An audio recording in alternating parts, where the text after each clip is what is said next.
Bitcoin skeptics, home solar skeptics, and electric vehicle skeptics are all confusing to me. And what's even more confusing is being in any one of those buckets just in itself, is what it is. But then when you have all crossover combinations of like, you're bullish on electric vehicles, but then bearish on Bitcoin, or you're like bullish on Bitcoin, but then bearish on electric vehicles, or it's like you're bullish on electric vehicles and Bitcoin, but then you think that like home solar has a bad ROI or something. That doesn't make any sense. It doesn't make any sense. So this is talking about how all three of those things are connected in a singular bullish narrative that's consistent through all three. So what connects all three of these things? Energy. Energy connects all three of these things. And now energy production is a highly politicized thing now. Like the source of your energy, there's some good sources of energy and bad sources of energy. I'll just lay out my take on all that. Like energy production is positive. Like any and all energy production is positive because there's no bullish case for humanity. There's no positive future where we use less energy than we do today. So we can talk about how energy production will get more efficient or come from sources that are better for humans and better for the planet and all these things. And totally, I'm down to talk about the details of in the weeds of energy production and the different sources and pros and cons of all that. Absolutely. But the concept of, in order to have a really, really, really exciting future and the best future for humans, the most exciting future for humans, we need lots of energy because we need energy to do things. Okay, so how do we make that happen? By having an energy connected currency. Bitcoin is like a decentralized bank, a decentralized open source software that we can all use as our money, right? Like let's just leave it there for today. We can go on and on about what Bitcoin is, but let's leave it there for today, okay? Bitcoin is open source money that is tied to energy production. Like pricing energy, pricing kWh, kilowatts per hour is the unit of electricity. Pricing kWh in Bitcoin makes a lot more sense than pricing kWh in fiat USD because there's a direct link. There's a direct link to plugging in a Bitcoin miner, running kWh through it, and receiving Bitcoin. So the Bitcoin kWh exchange rate is like an actual like market physics thing that's happening. So it's a better currency for energy, and it's a currency that's tied to energy. Now, cycle this back up to how mining, home solar, and electric vehicle ownership are all connected. Home solar. Home solar is the #1 most popular way to turn an underutilized resource, your roof space, into a productive resource, an energy producer.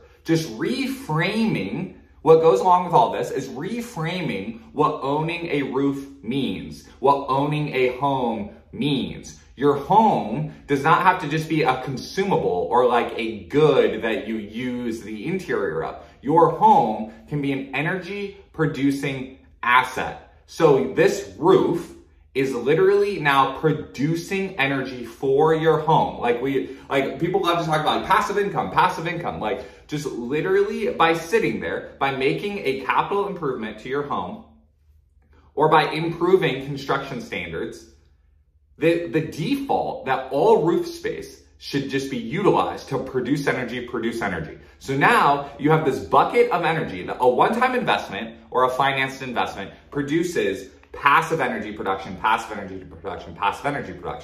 Now, what happens with this passive energy production? Currently, there's a bunch of grid-tied politics that go into you get energy from them, you send some energy back, and then it's like, what's the price you pay when they send you energy? What's the price that they pay you when you send them energy? And fiat, USD, gets in the way of a lot of that because it's hard to price kWh in fiat. It doesn't work. Pricing kWh in Bitcoin and monetizing your surplus, so having the ability to, your whole roof produces energy, but then your home only uses so much energy, so you have a surplus of energy production. That can pay you in Bitcoin in real time by just having a miner in your garage. So the same way you have a space heater or an air conditioner or a hot water heater, you now have a computer. It's a computer. you now have this computer that monetizes your surplus energy, okay? So now you're getting paid in real time instead of dealing with the grid politics. So that wipes all that out.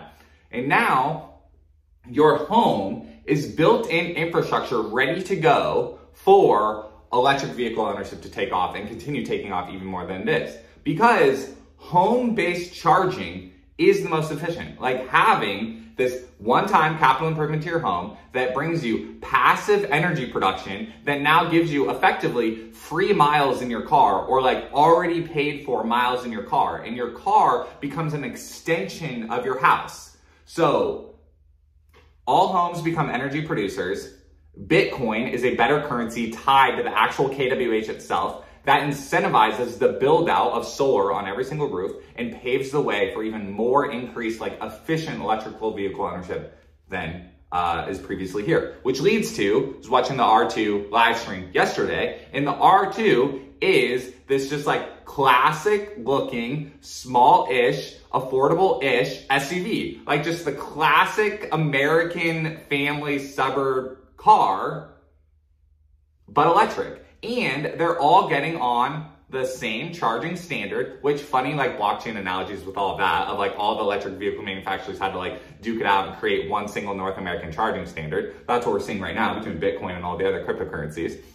That's a side note, and that's a rushed overview of kind of how energy connects all of them. But that's the beginnings of why being bullish on one and bearish on the others doesn't make any sense, because it's a singular narrative. It's a singular narrative that energy production is getting more efficient, and passive energy, homes becoming passive energy producers is becoming more and more of a thing. And what started for me as like this happened to me, I went through this progression. I came in through the Bitcoin side door of realizing that having a Bitcoin miner in my garage incentivized me to make the capital improvement to my home, or like it gave me a safety net of knowing that I could make the capital improvement to my home, of making home solar make sense. Because people get the ROI of home solar wrong. Like they try to do this thing of like, how many years is it going to take back to pay back or whatever? And I don't look at it like that. I look at it of like a monthly cash flow perspective. Like the same way you would, I think, kind of traditionally look at a mortgage payment or look at a car payment or something like that. Like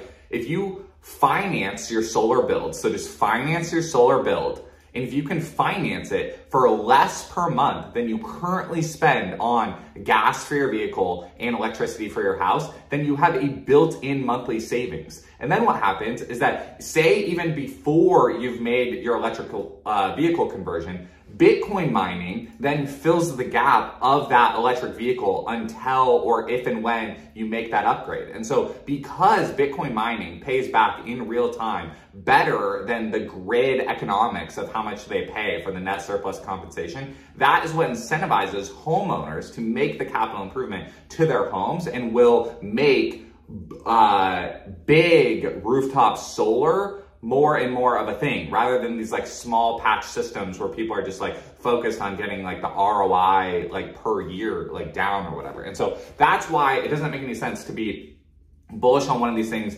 bearish on one of these things. It's all connected. Bitcoin mining is becoming more and more like popular and integrated with energy conversations in general, and oil and gas, by the way. Like again, this is not a demonizing of like one source of energy is better than other sources of energy. Like Bitcoin mining is also making oil and gas energy production more efficient, because you can look up, there's stories of how oil wells are capping their flare, turning into electricity, and then monetizing that. And so now they have the ability to sell the resource they're pulling out of the earth, or turn it into electricity and mine that new commodity. And so the concept of Bitcoin being a currency tied to energy makes energy production more efficient for humanity, and then homes being able to power the vehicles that people leave their homes in every day creates this like great efficient circle with no loss of efficiency, and that's the value of Bitcoin.